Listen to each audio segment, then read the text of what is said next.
Hello guys, welcome to our new video. আজকে আপনাদের সাথে শেয়ার করব মোমো বানানোর রেসিপি। এর জন্য 3 কাপ পরিমাণ ময়দা নিয়েছি। এতে স্বাদমতো লবণ, সয়াবিন তেল দিয়ে ময়দা ভালো করে মিশিয়ে নিলাম। ময়দার সাথে তেলটা ভালোভাবে মিশাতে হবে। এরপর পরিমাণ মতো পানি দিয়ে ডো বানিয়ে নিলাম। এটা 10 মিনিটের জন্য ঢেকে রাখবো। একটি কড়াইয়ে গরম করে তেল দিয়েছি। তেল গরম হলে দিয়েছি পেঁয়াজ কুচি, কাঁচামরিচ কুচি, স্বাদমতো লবণ।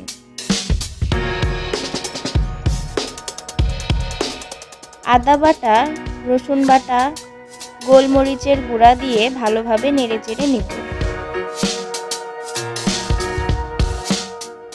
এরপর আগে থেকে কিমা করে রাখা মুরগির মাংসগুলো দিয়ে দিব। এরপর মাংসগুলো ভালোভাবে নেড়েচেড়ে মিশিয়ে নিব। একটি ম্যাগি মশলা আর সয়া সস দিয়ে দিব। তারপর সব ভাজা হয়ে গেলে নামিয়ে নিব। আগে থেকে বানিয়ে রাখা ময়দা ডো থেকে ছোট ছোট করে রুটির মতো বানিয়ে নিব। এরপর ভেজে রাখা মুরগির কিমা দিয়ে পছন্দ মতো নকশা দিয়ে বানিয়ে নিলাম। তারপর একটু কড়াইতে অল্প পরিমাণ পানি দিয়ে উপরে একটি থালা বসিয়ে দিলাম। পানি যাতে থালার উপর না থাকে সেদিকে খেয়াল রাখতে হবে। এরপর পানি গরম হলে এক এক করে পুরো থালা ভরে মোমোগুলো সাজিয়ে ঢাকনা দিয়ে ঢেকে দিলাম। এভাবে 10 থেকে 12 মিনিট ঢেকে রাখবো।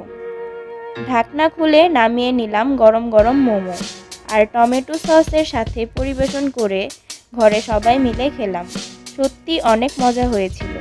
আপনাদের কাছে কেমন লেগেছে অবশ্যই কমেন্ট করে জানাবেন আর চ্যানেলটি সাবস্ক্রাইব করে পাশে থাকবেন। ধন্যবাদ।